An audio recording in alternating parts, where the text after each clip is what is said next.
Tak ada yang menyangka seorang pria yang lahir dari keluarga biasa ini akan dikenal dan tercatat dalam sejarah Indonesia. Pria sederhana ini namanya dikenang sebagai dokter ahli radiologi pertama di Indonesia, Wilhelmus Zacharias Johannes yang berasal dari NTT. Wilhelmus Zacharias Johannes lahir di Desa Talae, Kabupaten Rotendao pada 16 Juli 1895. Ia adalah putra sulung dari keluarga MZ Johannes, seorang guru bantu SD yang sekaligus merangkap menjadi pengurus gereja, dan Esther Johannes Amalo. Setelah menamatkan sekolah Melayu di Kupang dengan bantuan seorang guru Belanda yang bernama Cornelis Frans, ia melanjutkan sekolahnya ke ILS di Kupang pada 1905. Setelah lulus dari ILS, ia kemudian melanjutkan pendidikannya ke Stovia, dan pada tahun 1920, tepat pada usia 25 tahun, Johannes sudah berhasil menyandang gelar dokter. Setelah lulus sekolah dokter, ia ditempatkan di sebuah rumah sakit di Palembang. Di tempat itu ia menderita sakit yang mengakibatkan lumpuh di kedua kakinya. Setelah 9 tahun bertugas di Palembang, ia kemudian dipindahkan ke CBZ Batavia atau sekarang dikenal RSCM hingga diangkat sebagai asisten dokter BK van der Plas, seorang guru besar radiologi. Pada Juni 1935, Johannes dipindahkan ke Semarang, dan 1 tahun kemudian ia kemudian dipindahkan kembali ke Jakarta sebagai dokter di bagian radiologi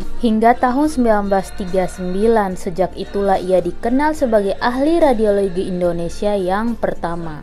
Setelah masa kemerdekaan, Johannes kemudian diangkat menjadi guru besar pada Balai Perguruan Tinggi Republik Indonesia bagian kedokteran yang kemudian dikenal sebagai Fakultas Kedokteran UI. Selanjutnya ia diangkat menjadi rektor UI pada 1951. Pada 1952, Johannes diberi tugas belajar ke Den Haag, Belanda selama 5 bulan. Dalam masa tugas belajar ini ia mendapat serangan jantung hingga meninggal dunia pada 4 September 1952 dalam usia 57 tahun. Jenazahnya kemudian dikirim dengan kapal dari Belanda dan dimakamkan di Jakarta Pusat pada 26 November 1952. Hingga akhir hayatnya, Dr. Johannes tidak pernah menikah. Ia pernah menjalin hubungan cinta dengan seorang wanita Belanda, namun dia memilih mengakhiri hubungannya dengan gadis itu karena tidak disetujui ibunya. Atas jasa-jasanya, Profesor Dr. W.J. Johannes dianugerahi gelar pahlawan nasional dan namanya juga diabadikan sebagai nama rumah sakit umum di Kupang, yakni RSU W.J. Johannes. Juga pernah diabadikan sebagai nama sebuah kapal perang TNI, yakni KRI Wilhelmus Zacharias Johannes. Terima kasih atas jasa-jasamu dan terima kasih telah mengharumkan Nusa Tenggara Timur.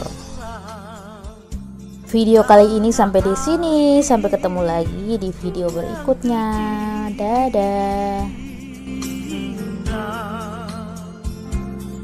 Tempat beta dibesarkan.